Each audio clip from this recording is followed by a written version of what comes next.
So the common argument is, I hear people say that Blu-ray will be dead and streaming and digital will take over. Well, Souls World Tour will like to disprove you does that. So Souls World Tour sold 404,000 copies.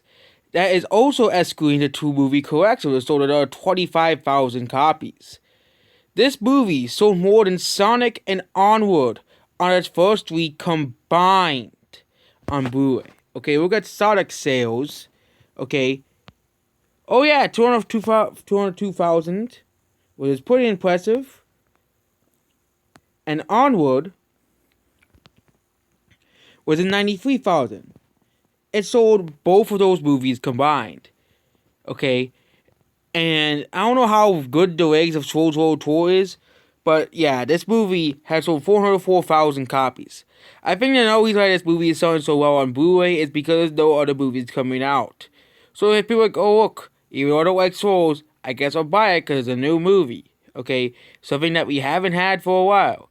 And even then, there are still alternatives like The Force of Nature if you really hate Souls that much, like me. Okay, but yeah. Kids want to see Trolls World Tour. It's a movie for them, of course. But yep, 404,000. That should be something that should be noted. Okay, Sonic is at number 3 behind Trolls World Tour and the Trolls Collection. It sold 580,000 copies. So yeah, Sonic is still making money. Force of Nature still selling well, still selling okay. Rise of Skywalker dropped to 13,000 copies. Heck, I gotta see. No, it didn't outsold the Rise of Skywalker. But yep.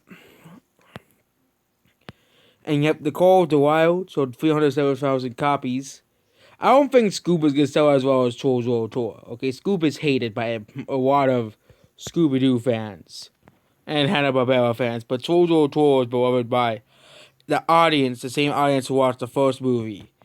Onward, still not doing well, but especially now it has new competition. Onward's not selling. 917, still on the list, still selling pretty well. Doolittle, still selling well as well. And Fast and Furious is still on the list, still making money. Midway, still doing well. And Talk Faith, for some reason, is at the top 20. It's in the top 20. Harry Potter, the complete collection, has reached the list again. It usually does every year. Jaws, The War of the Worlds, Bloodshot, Birds of Prey, Top Gun, Bad Boys for Life, and Jumanji. All still doing pretty well on here. But yep, Souls World Tour. Despite, all these people, hopping and complaining, oh, once VOD, it's not going to sell well on Blu-ray if it's on VOD. What would be the point of buying Blu-ray if you can just watch it for free, to watch it on streaming? What would be the point? Okay, if you just buy it digitally. If you can just buy it digitally for like $5 and watch it once and never again. But Souls World Tour is already the 15th best-selling movie, Blu-ray of the year. And we go to the combined best-selling movies of the year. Souls World Tour is at 35.